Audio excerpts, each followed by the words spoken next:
বন্ধুরা, আপনারাও কি গত কয়েকদিন ধরে ভারতের বিদেশ নীতি নিয়ে মিডিয়ায় চলা বিতর্কগুলো শুনেছেন?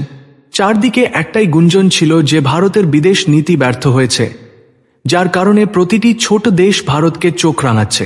কিন্তু বন্ধুরা, গত 48 ঘন্টায় যা ঘটেছে তা এই পুরো আলোচনাকে একটি নতুন মোড় দিয়েছে। বিশেষ করে G7 বৈঠক নিয়ে ভারতীয় মিডিয়া যে পরিবেশ তৈরি করেছিল তা সত্যিই আশ্চর্যজনক ছিল।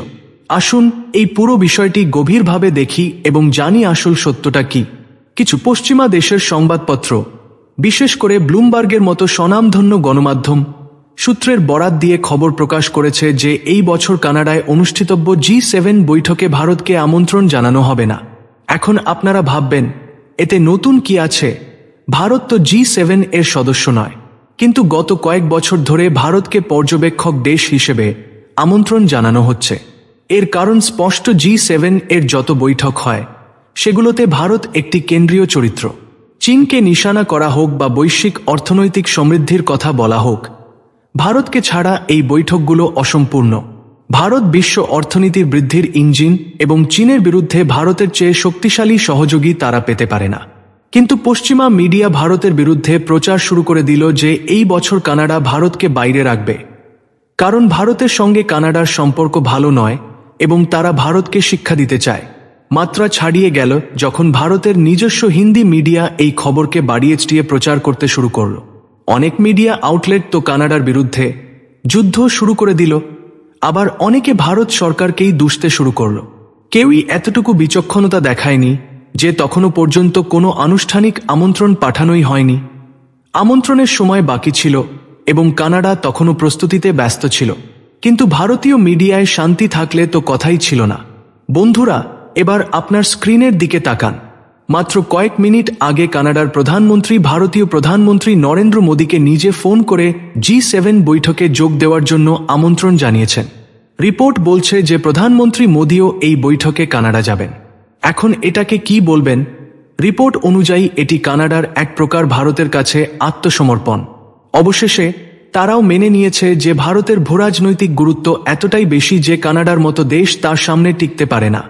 G7 এর বাকি সমস্ত দেশ কানাডার ওপর চাপ সৃষ্টি করেছিল যে তোমাদের ভারতকে আমন্ত্রণ জানাতেই হবে, এটা ছাড়া কাজ চলবে না, কারণ ভারত ছাড়া G7 বৈঠকের কোনো প্রাসঙ্গিকতাই নেই।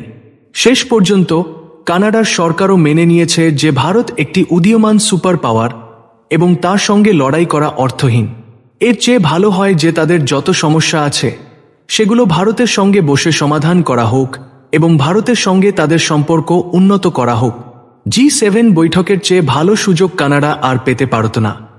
তাই বলা হচ্ছে যে কানাডা G7 বৈঠকে প্রধানমন্ত্রী মোদীকে ডেকে ভারতের সঙ্গে তাদের সম্পর্ক উন্নত করতে চাইছে। অর্থাৎ কানাডার নতুন প্রধানমন্ত্রী এই সুযোগ হাতছাড়া করতে চান না। G7 বৈঠকের সময় আপনারা প্রধানমন্ত্রী মোদী এবং কানাডার প্রধানমন্ত্রীর একটি দ্বিপাক্ষিক বৈঠকও দেখতে পারেন। এটি উভয় দেশের সম্পর্ক উন্নয়নের দিকে একটি গুরুত্বপূর্ণ পদক্ষেপ বলে মনে হচ্ছে।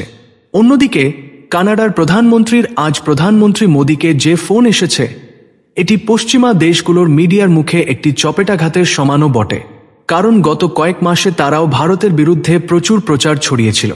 এমন অবস্থায় এই খবর তাদের মর্যাদাকেও আঘাত করবে। মানুষ তাদের বিশ্বাস করার আগে এখন 10 বার ভাববে নিশ্চিত। বন্ধুরা, এই ঘটনা প্রমাণ করে যে ভারতের বৈশ্বিক অবস্থান কতটা শক্তিশালী হয়েছে।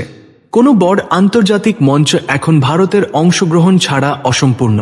এটি আমাদের ক্রমবর্ধমান ভূরাজনৈতিক শক্তি এবং অর্থনৈতিক গুরুত্বের প্রমাণ। আপনি যদি এটি সম্পর্কিত আরও তথ্য জানতে চান তাহলে কমেন্টে ইয়েস টাইপ করুন। আমরা আপনাদের জন্য এমন ভিডিও নিয়ে আসতে থাকব। দেখা হচ্ছে পরের ভিডিওতে।